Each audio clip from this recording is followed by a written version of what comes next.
Hello everyone, आज हम बात करेंगे क्वांटाइजेशन ऑफ वेव फील्ड जो है हमारे पास सेक्शन बी एचपी स्टूडेंट्स के सिलेबस में, जो एमएससी थर्ड सेम में अब हो गए हैं, वहाँ की क्वांटम मैकेनिक्स पढ़ रहे हैं। तो बेसिकली इस वीडियो में मैं कवर करूँगी बेसिक फील्ड क्या होती है, equation of motion for system of particles और equation of motion for the field equation, end में classical field equation with Lagrangian and Hamiltonian form. ठीक है, तो हम फील्ड यहाँ पे लिखे क्वांटाइजेशन ऑफ वेव फील्ड। यार ये फील्ड क्या चीज़ है, नई चीज़ आ रही है। तो फील्ड क्या होती है, कैसे फिजिकल स्पेस होता है, ऐसा स्पेस जिसमें बहुत सारे infinite number of particles exist करते हैं। ठीक है, उस स्पेस में वो पार्टिकल्स क्रिएट भी होते हैं, उस स्पेस में वो पार्टिकल एनहिलेट भी होते हैं, यानी नष्ट भी होते हैं। तो वो लिखा है यहाँ पे। तो बहुत सारे फिनोमिनाज हैं, देयर वर मैनी फिनोमिनाज जहाँ पर number of particle change with time. बहुत सारे फिनोमिना जहाँ पे पार्टिकल समय के साथ बदलते हैं। And that change was due to what due to which thing, due to creation and annihilation की वजह से ही होता है। एनहिलेशन यानी डिस्ट्रॉय होना। तो field is only the system जहाँ पे नंबर ऑफ पार्टिकल्स जो होते हैं वो समय के साथ चेंज होते हैं। हमने पुरानी क्वांटम मैकेनिक्स पढ़ी है, उसमें हमने देखा कि समय के साथ चीज़ें चेंज नहीं होती, लेकिन फील्ड थ्योरी में चेंज होती है। अभी फील्ड थ्योरी आई कहाँ से यार? So we want to develop a theory in quantum mechanics जहाँ पे फील्ड स्टडी की गई है। तो क्वांटम फील्ड थ्योरी पढ़ना है तो सबसे पहले कैसे हमने कहाँ से कहाँ जाना पड़ेगा, स्टेप बाय स्टेप। पहले क्लासिकल मैकेनिक्स पढ़ना पड़ेगा, उसमें हमने डाली फील्ड की स्टडी। फिर क्लासिकल फील्ड थ्योरी आ गया। क्लासिकल फील्ड थ्योरी में हमने देखा Lagrangian and Hamiltonian form. Lagrangian and Hamiltonian form की मैंने सेकंड क्वांटाइजेशन करी। सेकंड क्वांटाइजेशन से मुझे मिली क्वांटम फील्ड थ्योरी। तो ऐसे मिली थी। तो आओ अब हम करेंगे equation of motion, system of particles के लिए भी और फील्ड के लिए भी। ठीक है, सो ये है मेरे पास equation of motion. So Lagrangian form of classical field equation. तो आपको पेपर में क्वेश्चन पूछ जाएगा, वो ये होगा कि लैग्रेंजियन डेंसिटी से शुरू करते हुए हैमिल्टोनियन ऑपरेटर फॉर्म करना है और क्वांटम इक्वेशन ऑफ मोशन लिखनी है। तो ये वो इक्वेशन ऑफ मोशन। ठीक है, क्वांटम इक्वेशन ऑफ मोशन तो बेसिकली ये हुई। फिर आगे जाके आपको क्लासिकल फील्ड थ्योरी भी बतानी है। तो देखते हैं Lagrangian form of classical field equation. Classical field equation, क्योंकि क्लासिकल से अब क्लासिकल फील्ड में सीधे जंप करें, क्योंकि क्लासिकल मैकेनिक्स आपने फर्स्ट सेम में पढ़ी है, तो कुछ अलग करते हैं ना। तो देखो सिस्टम ऑफ पार्टिकल्स, तो हमने ले लिया q i. I refers to 1 2 and 3। ठीक है, क्यू क्या होगी, position with respect to time. तो विद रिस्पेक्ट टू टी मैंने यहाँ पे लिख दिया। लैग्रेंजियन को कैसे लिख सकते हैं, Lagrangian is equals to Lagrangian of q i का डिफरेंशिएबल, यानी क्यू आई का मतलब है d q by D t. ठीक है, क्यू आई डॉट का मतलब q i dot is equals to d q by d t, d q i by D t, ऐसे होगा यहाँ पे ऐसे। ठीक है, तो वेरिएशन प्रिंसिपल लगाओगे जिसका फार्मूला क्या होता है, I is equals to L D T formula होता है वेरिएशन प्रिंसिपल का, T1 से लेकर T2 तक। अब एल की वैल्यू तुम यहाँ पे पुट कर दोगे, है ना, ऐसे ही होगा। और बोला है यहाँ पे कि आई की वैल्यू अभी नहीं पुट करनी है। ठीक है, अब आई क्या है, हमारे पास वेरिएशन प्रिंसिपल होता है I is equals to L D T. ये रिजल्ट हमने पढ़ा है क्लासिकल में। ठीक है, जो कि कांस्टेंट के बराबर होता है। अब मुझे अगर मैं इस आई में थोड़ा सा भी चेंज लाऊं, चेंज लाएंगे हम बाय यूजिंग डेल्टा, इसको बोलते हैं चेंज। ठीक है, ये बड़ा ई वाला डेल्टा इन्फिनाइट चेंजेस के लिए यूज़ किया जाता है और ये वाला डेल्टा फिनाइट चेंजेस के लिए यूज़ किया जाता है। अगर तुम सोचोगे ना कि मैंने यही क्यों लगाया, ये क्यों लगाया, तो बता रही हूँ ये वाला डेल्टा इन्फिनाइट चेंजेस के लिए होता है, बहुत सारे इन्फिनाइट, और ये फिनाइट के लिए। तो दरअसल मैं आई में चेंज कर दूँगी तो L D t is equal to 0 हो जाएगा। ये देखो L D t is equal to 0 हो जाएगा। डेल्टा मैंने बाहर निकाल दिया, कांस्टेंट टर्म थी, इंटीग्रेशन T1 से लेकर T2 तक तुमको यहाँ तक मिल गया। ठीक है, मैंने इसको बोले 1 डायमेंशन में है। ठीक है, अब ये जो डी वाई डी टी करना है आपने किसका, curl L Y curl q i का, वो डॉट वाला डिफरेंशिएबल वाला। ठीक है, और माइनस यहाँ पे सिंपल रहने देना है curl L Y curl Q of I. ठीक है, यहाँ पे डबल डेरिवेटिव समझ लो, यहाँ पे सिंगल डेरिवेटिव, वैसे करके। ठीक है, तो इतना आपको याद करना है। ये होगी हमारे पास equation of motion for system of particles. अब हम देखेंगे क्वांटम में क्या होता है। ठीक है, equation of motion for the field equation, right. So हम यहाँ पे साई का इस्तेमाल करेंगे। Psi is equal to psi of are of T. R भी लेना है और टी भी लेना है। ठीक है, r refers to x Y z, यानी 3 डायमेंशंस तक बात जाएगी। सो एल को हम कैसे लिखेंगे, ये चीज़ याद रखनी है बच्चों। देखो एल को हम लिखेंगे L is equals to L of psi, फिर ये वाला डेल साई, फिर साई के ऊपर ये, इसका मतलब है D psi by D T और साथ में टी। अब वही जो यहाँ पे एल क्या बनेगा, इंटीग्रेशन का साइन, ठीक है, यहाँ पे L d cube of r, क्योंकि 3 डायमेंशन में हम बात करेंगे, ठीक है, ये चीज़ याद रखनी है। इट मीन्स बस यहीं पे थोड़ा याद करने का, इसका मतलब ये हुआ कि एल सेटिस्फाई कर रहा है वेरिएशन प्रिंसिपल को। वेरिएशन प्रिंसिपल का फार्मूला मैंने अभी बताया, I is equals to L D T, और डेल्टा इज इक्वल्स टू 0 होता है बाद में, तो I is equals to L D T, तो I is equals to L की वैल्यू क्या है जो मैंने यहाँ पे निकाली वो मैंने यहाँ पुट कर दी, और d t as it is, यानी कि यही मैंने लिखा है एक्स्ट्रा, ठीक है। उसके बाद डेल्टा इज इक्वल टू 0 भी होता है, यानी कि डेल्टा बाहर निकाल दिया, और ये वो आई की वैल्यू ये पूरी इज इक्वल टू 0, तो ये हो गया आपकी equation of motion for field equation, right. तो जैसा कि हम जानते हैं कि a field is specified by amplitude, field हमेशा एम्पलीट्यूड से स्पेसिफाई की जाती है, तो या तो फील्ड के फंक्शन से स्पेसिफाई की जाती है। यहाँ ये आपकी फील्ड है, फील्ड का फंक्शन ये रहा इस तरह से। तो psi of are of t, जो मैंने यहाँ पे ये चीज़ लिखी है ना, बेसिकली ये क्या है, फील्ड का फंक्शन है या तो फील्ड का एम्पलीट्यूड है, राइट, ठीक है, which is continuously depend upon the space variable r. तो ये psi of are of T किसके ऊपर डिपेंड कर रहा है, आर के ऊपर। टी पे क्यों नहीं कर रहा डिपेंड, क्योंकि टी जो है वो चेंज हो सकता है, राइट, आर चेंज नहीं होगा। ओ सॉरी, यहाँ पे टी पे भी डिपेंड कर रहा है, ओके ओके ओके। तो psi is dependent on R and T, क्योंकि साई इन दोनों का फंक्शन है तो ऑब्वियसली इन दोनों पर डिपेंड करेगा, ठीक है, मैंने टी नहीं पढ़ा था यहाँ पे। तो यूजिंग दिस एम्पलीट्यूड फंक्शन, अब इसी का इस्तेमाल करेंगे, ये कौन सा, ये इसी का इस्तेमाल करूँगी मैं, हम डिफाइन करेंगे लैग्रेंजियन फील्ड डेंसिटी, ठीक है। So L is equals to L of psi, जो मैंने आपको बताया था, psi del psi psi dot और टी, यहाँ पे लिखा है साई डॉट को D psi by D T लिखते हैं, और मैंने ये भी बताया आपको कि L is equals to integration of L D Q of R, इस तरह से हम लिखेंगे, ठीक है। तो हम जानते हैं कि लैग्रेंजियन, अब देखो कुछ भी नहीं करना तुमने, ये जो एल की वैल्यू है ना, ये जो तुमने निकाली एल की वैल्यू, इस एल की वैल्यू को तुम यहाँ लिख दो, ये जो एल है ना, ये वाला L, L is equals to यहाँ पे प्लेस कर दो सारी वैल्यू, तुमको ये मिल जाएगा, ठीक है। नेक्स्ट पेज पे आ जाते हैं। सो हमने वही फिर से वही वेरिएशन प्रिंसिपल का I is equals to L D T, फिर delta I is equals to 0 करेंगे, वही चीज़ है, लिखा है मैंने यहाँ पे। तो डेल्टा ऑफ आई की वैल्यू क्या है, एल डी टी, तो एल डी टी प्लेस कर दी is equals to 0, putting the value of L in above equation, तो पीछे हमने एल की वैल्यू क्या निकाली थी, यही थी ना मेरे पास, ऊपर वाली जो इक्वेशन है उसमें पुट कर देंगे, तो एल की वैल्यू ये डी क्यू आर के साथ है, ये लिखा है मैंने, एल कहाँ तक है, यहाँ से लेके यहाँ तक एल है, और बाकी यही टर्म है वापस अपनी, 8 इक्वेशन बना दिया। सो वीडियो ज़्यादा लंबी ना हो, बट समझाने के लिख देती हूँ कि देखो वैसे इतना है नहीं ये याद करने का, बट बता रही हूँ, जैसे क्लासिकल मैकेनिक्स में हम करते थे, पेपर में लिखने की ज़रूरत नहीं, बट इसको L is equal to q i dot और टी लिखते थे। अब वेरिएशन प्रिंसिपल मैंने अप्लाई कर दिया, सो हम यहाँ पे देख रहे हैं वेरिएशन प्रिंसिपल अप्लाई करके, देखो डेल्टा भी मैंने लगा दिया, थोड़ा सा चेंज बताता है डेल्टा, तो चेंज क्या दिख रहा है हमें, T1 से लेकर T2 तक कितना चेंज है, यहाँ से लेकर यहाँ तक कितना चेंज है, चेंज बता रहा है, यानी कि वेरिएशन बता रहा है in between T1 and T2, कि T1 एंड T2 वही चेंज कांस्टेंट रह रहे हैं, बाकी इसके बीच में जो वेरिएशन हो रही है उसी का मतलब है, राइट। T1 T2 अपनी जगह पे फिक्स है, तो बता रहे हैं कि कांस्टेंट क्यों है, ठीक है। तो क्यू आई किसका फंक्शन है, टी का फंक्शन है, ठीक है, जो कि कांस्टेंट होगा, तो चाहे तुम T1 लो T2 लो कुछ भी लो, वो कांस्टेंट ही रहेगा। अगर तुम जरा सा भी उस टी आई के पास ये डेल्टा ले आओगे ना, तो वो कांस्टेंट से 0 हो जाएगा।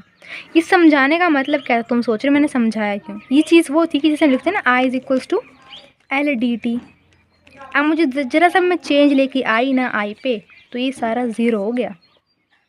ये पहले कांस्टेंट था ना, कांस्टेंट से देखो किस तरह से 0 हुआ, तो वो चीज़ बताइए यहाँ पे। सिमिलरली वैसे हम साई के केस ले सकते हैं कि delta of psi R of T कर दिए, तो वो भी 0 हो सकता है, ये भी 0 कांस्टेंट भी हो सकता है, ठीक है। कांस्टेंट कब होगा, जब तुम ये अप्लाई नहीं करोगे, तो वो ज़रा सा बेसिक था। सो हमने क्या करा, हम वापस आते हैं अपने टॉपिक पे, हमने ये जो चीज़ थी ना, ये वाली चीज़, इसी चीज़ का इस्तेमाल करा, हमने फिर से वापस इस चीज़ को लिख दिया मैंने। अब now delta variation on Lagrangian density can be calculated by following वे, उसको हम कैसे कैलकुलेट करेंगे, कुछ तरीक़ों से। सो ये बेसिकली एल है, ये एल, परेशान मत होना, ये एल है, ठीक है। So L is equals to हमने क्या लिखा है, L of psi del psi, इस तरह से लिखा है मैंने, ठीक है, ये एल है, ओके, प्लीज़ परेशान मत होना। हमने क्या करना है, इसको वो जो डिफ्रेंशिएशन करते हैं ना, वैसे करनी है हमने यहाँ पे, ठीक है। डेल्टा ऑफ एल लगा दी मैंने यहाँ पे, तो कर्ल एल किसके साथ था, कर्ल साई के साथ, तो डेल्टा के साथ भी साई लग गया। अब curl L with this thing था, ये देखो दिस थिंग था, अब डेल्टा के साथ भी ये चीज़ लग जाएगा। अब कर्ल एल, ऊपर एल ही आएगा, नीचे आएंगी ये वाली चीज़ें, curl L by curl Sai dot और डेल्टा के साथ भी ये चीज़ लग जाएगी। अब curl L by curl T, curl L by curl T, तो डेल्टा के साथ भी टी लग जाएगा। वो चीज़ लिखी है, ठीक है। विद रिस्पेक्ट टू एल कर रहे हैं ना हम, तो देखो फिर से बता रही हूँ। सबसे पहले ऊपर तो कर्ल एल ही रहेगा, ये फिक्स बात है। नीचे क्या आ जाएगा, पहले साई आएगा, तो कर्ल साई। अब डेल्टा के साथ क्या लिखूँ, जो यहाँ पे लिखा वही लिखना है, ठीक है। उसको साइड डेल्टा साई, इस तरह की चीज़ें लिखी गई हैं, राइट। अब मैंने यहाँ पे लिखा भी कि एल है, खुद को समझने के लिए भी। So L is equals to L of, ये एल है, psi del psi dot and T. Now delta variation, तो वही चीज़ मैंने बताई आपको कि इस तरह जो मैंने पीछे लिखा था वही मैंने वापस लिख दिया है। और delta of t is equals to 0, तो ये चीज़ हम यहाँ पे काट देंगे, ठीक है। तो बची कितनी चीज़, बची मेरे पास इतनी सी चीज़, वो चीज़ मैंने यहाँ पे लिख दी, ठीक है। अब curl L, sorry delta of L is equals to, ये चीज़ आ गई, delta of psi summation of X Y Z. यहाँ पे एक्चुअली मैं ये लिखना भूल गई थी कि डेल्टा साई होगा यहाँ पे, ठीक है। तो ये चीज़ एज इट इज़ रही, बस चेंज कहाँ आया, यहाँ चेंज आया। मैंने डार्क ग्रीन करा ना मैंने, यहाँ चेंज आया। डेल को तुम कैसे ले सकते थे, इस तरह से खोल के लिख दिया, कर्ल वाई कर्ल एक्स आई, कर्ल वाई जे, कर्ल वाई कर्ल जेड के, इस तरह से। तो हमने इस तरह से लिखना है इस चीज़ को। तो ये वाली चीज़ तो एज इट इज़ रही, प्लस यहाँ पे चेंज आएगा यहाँ पे, और ये वाली चीज़ भी एज इट इज़ रहेगी। चेंज इस मिडिल टर्म में है, यानी यहाँ पे चेंज है। रुको तुमको मैं अलग पेन से बताऊँगी, राइट। सो चेंज कहाँ है, कितने पोर्शन में है, जो चेंज हमें यहाँ पे इस तरह से दिख रहा है।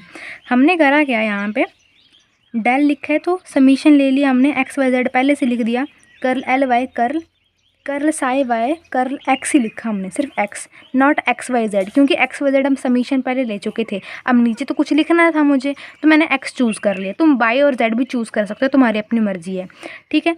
फिर डेल्टा, अब इसकी बारी, delta curl Y curl X, क्योंकि एक्स चूज़ करा है मैंने, और बाकी रिमेनिंग टर्म वही है, ये वाली, ठीक है।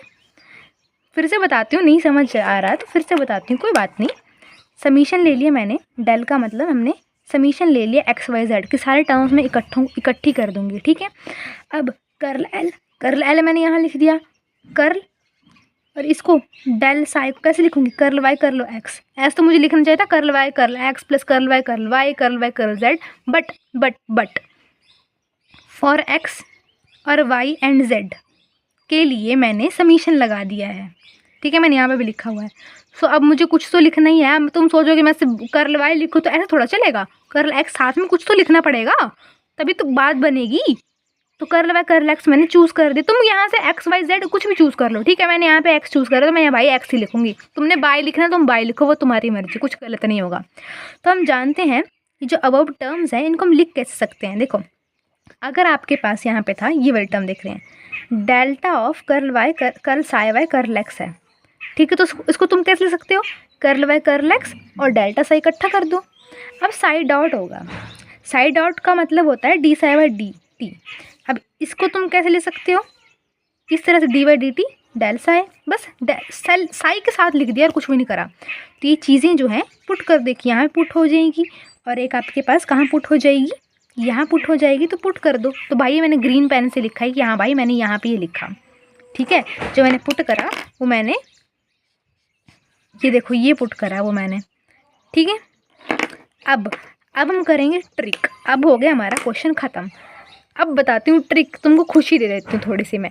इस स्टेप को भाई, इस पूरी चीज़ को जो तुमको दिख रही है ना ये नहीं करेंगे, क्योंकि मैंने पीछे बहुत कर लिया। बस अब हम यहाँ से ख़त्म करेंगे। देखो क्या करेंगे, देखो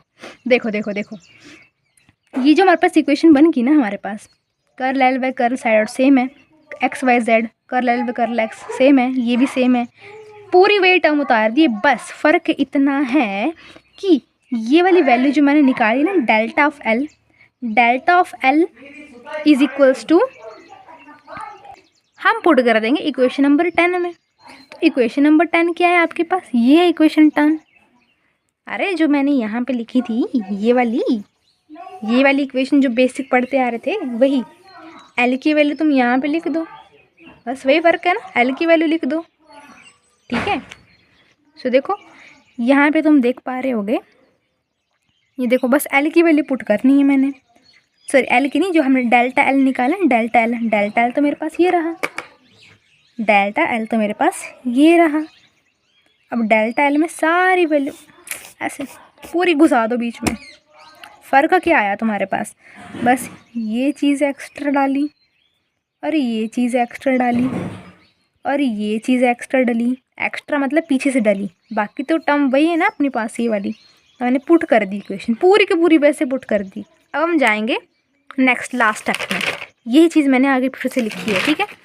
वो जो पीछे चीज़ थी ना वही इक्वेशन नंबर 11 वही मैंने फिर से लिखी थी 10 से बना के, ठीक है। हमने क्या करना है, ये फर्स्ट है, सेकंड है, थर्ड है, बस रिप्लेस करना है, ठीक है।